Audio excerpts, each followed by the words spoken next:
Building an organizational design for your business involves a lot of factors, from the right type of leadership to value creation and growth to creating an ideal culture and climate.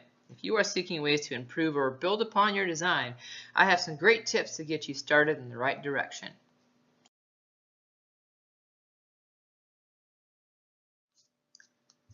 Here is an overview of the specific topics I will go over today.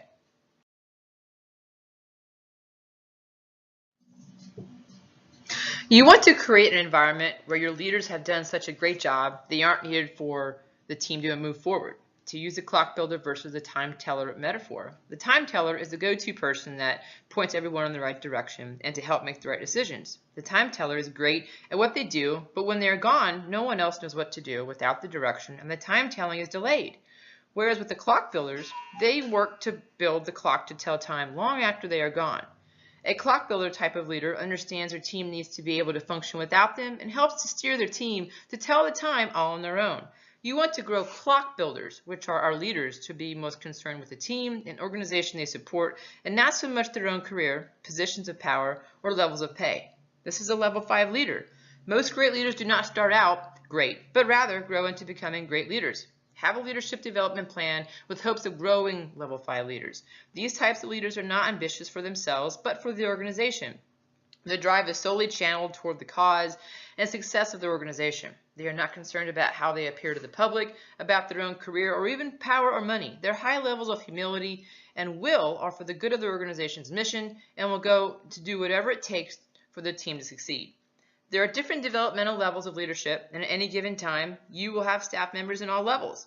However, your goal as the executive leaders of an organization is to mold yourselves into level 5 leaders and those around you as well. Take a look at the table that provides some sample behavioral differences between level 4 and level 5. There's actually a small percentage of managers and supervisors in America that are at level 5, only about 1.4% of business leaders to be exact. But a large portion of our business community is tracking down the middle of the developmental levels and a small percentage reaching the highest to level 5. To have an idea of what developmental level you're truly at, consider the SCTI MAP assessment. This is the most rigorously validated, reliable, and advanced measurement tool used to assess adult leadership development levels. This assessment will provide feedback where each of your leaders stand regarding their growing edge and their lagging edge. Lagging edge being the developmental level a person is consolidating from earlier levels, and the growing edge representing the level a person is developing more toward at this time. Following completion of the assessment, provide feedback and ongoing coaching to help individuals develop as identified and measured by the SCTI MAP criteria. Executive leaders should not fill roles they are not ready for and should also ensure their team is being evaluated the same way. Having people fulfill duties they are not ready for can be disastrous to an organization. Build a development plan and engage experts in the field of development to aid your organization in choosing the right methods and approaches that will best fit each of your executive team members. Core competencies are the skills and areas of knowledge an organization has perfected through spot-on use of their resources, capabilities, and competencies. These are the fundamental strengths of an organization, the things an organization does very well. I recommend you assemble a multifunctional, diverse team from your organization to identify your core competencies. As shown on the chart, this team will need to understand first your resources, then your capabilities, then your competencies to really be able to identify those core competencies. Your core competencies are what you are really good at, that you do better than your competitors do, and give that competitive edge. They can provide you access to new markets, satisfy specific customer needs, and be known as difficult to imitate. Linking these core competencies to your formal and informal cultures can pave the way for your success. The formal culture of an organization is a chain of command from the top executives down through to the worker bee on the ground level and entails the charts by which executive leaders review for decision making. The formal culture is very inflexible and spontaneous, as it is more rigid and planned structure that keeps straight lines of areas of responsibility and reporting throughout the organization. Whereas the informal culture encompasses all of the channels of interaction and all the relationships which exist in an organization outside of the formal relationships designed by the management structure. The informal culture of an organization is considered to be the area where the work really gets done and includes the office grapevine. You must have an understanding that the 21st century has revealed a change in organizational structures. While a formal culture is in need, you also need to understand the overhaul to corporate systems which are emphasizing interdependence, flexibility, and partnership. This means the informal culture and structure of an organization is gaining greater importance. Managers must recognize this and improve their ability to ride the headless monster of the informal culture within your organization. There are 5 steps your managers can use to do this. 1. Accept the informal organization has potential to add value and should therefore be kept healthy. 2. Accept the beast needs to remain headless. Attempts to take control will backfire. 3. Do not underestimate its strength and usefulness.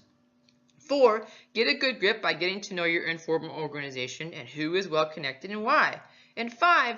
Build a better formal cultural system that will be able to influence and control the headless monster without it even knowing. If you are seeking organizational transformation, which is considered a transition between organizational states that differ substantially in crucial features such as strategy and structure, turn to a strategy focused on value creation, growth, and data-driven results. You must evaluate the value you present for your customer base. You must understand how and what you do that creates value for your customers before you move forward to developing the appropriate growth strategy your team will need to focus on. A firm improves its value proposition by either adding or improving benefits or lowering customers' costs. To aid in determining where you stand with your customers and the value you bring to the table, I recommend using the 3 circles. As indicated in the diagram, using this process will help you see where you stand in the customer's eyes and stand in comparison to what your competitors are offering. Once you have this understanding and the values you wish to focus on, you'll generate your growth strategy. A key in building this strategy would be to think broadly and deeply. You need to think outside the current view of your products and services and how they offer quality and service. Focus on recognizing there are deeper values or problems that drive your customers and whether they seek your product or competitors. You must take the time to consider the different dimensions in which your customers may be getting value from your firm and what you are offering. A good way to help define a growth strategy is by having a project goal statement. The statement combines the 3 dimensions of the 3-circle value evaluation by relating to company growth, customer value, and a competitor. An example would be, my goal is to figure out how McDonald's can grow by creating more value for breakfast customers than Starbucks does. It is not uncommon for an organization project to fail. In fact, 36% of projects do not meet their original goals and business intent.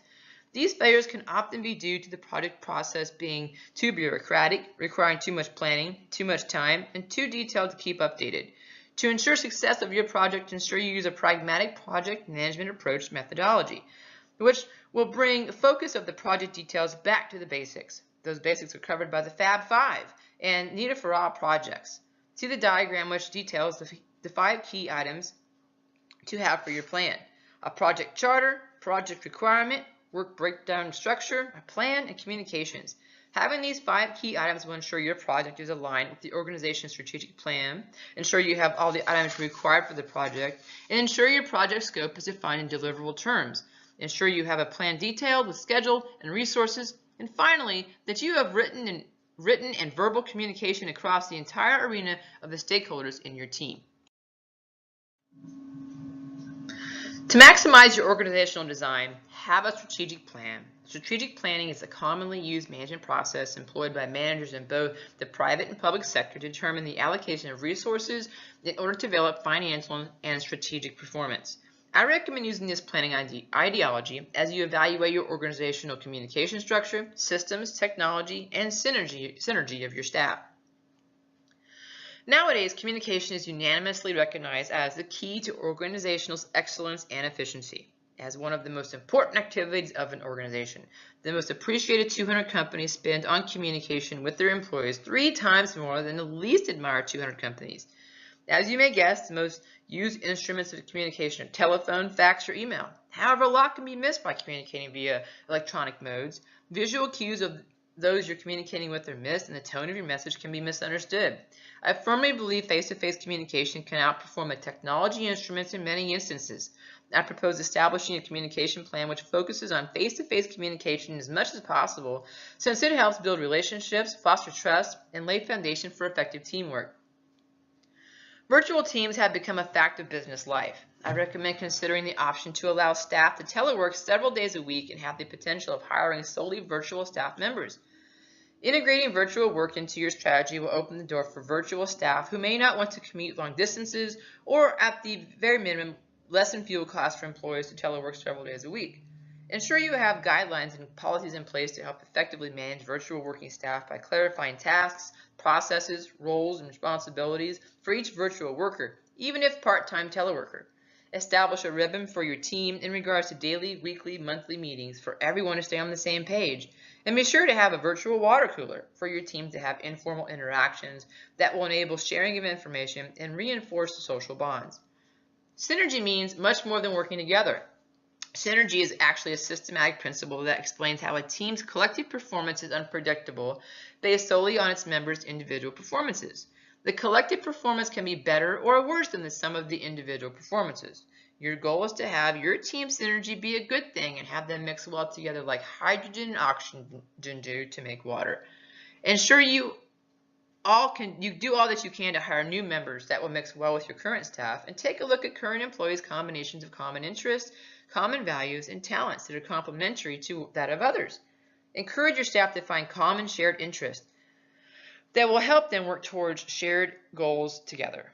The status quo of operating systems has been to have personal computers that contain all the standard software within. However, moving to a web-based application system that runs directly inside an internet-based web browser can greatly lower your costs and improve your productivity.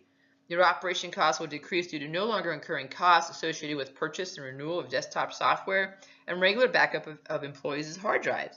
Your staff, especially if you have virtual workers, can collaborate a whole lot easier using web-based documents that could be viewed simultaneously by multiple employees, and changes can be viewed almost immediately. You also gain interoperability since web-based applications are browser-based and are free of restrictions created by the type of computer or operating system that is being used. The leadership style, culture, and climate within your organization will either breed success or failure. You as the CEOs and managers of your organizations are solely responsible for the climate and cultures created in the minds of your employees. Culture can be thought of as an organization's norms and expectations regarding how people behave and how things are done, whereas climate reflects workers' perceptions of and emotional responses to the characteristics of their work environment. Studies have provided evidence which reflects that culture and climate are positively correlated with organizational commitment. The goal is to have a constructive culture, which means you have norms of achievement and motivation, individualism and self-actualization, and being humanistic and supportive. A culture that encourages interactions with people and approaches to tasks that will enable staff to meet their higher order satisfaction needs. Further looking at climate, it is important to include 4 specific attributes: a supportive climate, a risk-taking one, that of cohesiveness, and motivation to achieve. If you can create a climate that has motivation to achieve, means that the environment of the organization is one in which there will be a strong need to or desire to achieve and will be displayed in the collective behaviors of the individuals. Having both a healthy culture and climate will help reduce conflicts within and improve job performance and work attitude of your team. Transparency and being open with your staff will aid your healthy culture and climate. You want your team and your customers to trust in what you say and what you do. The best way to do this is to be open and transparent. Higher levels of perceived leader integrity are linked to leaders who demonstrate they are not hiding anything. If you like to be secretive, you will effectively paralyze learning and improvement of your team performance. Your team needs all the information they can gather to focus on improvement.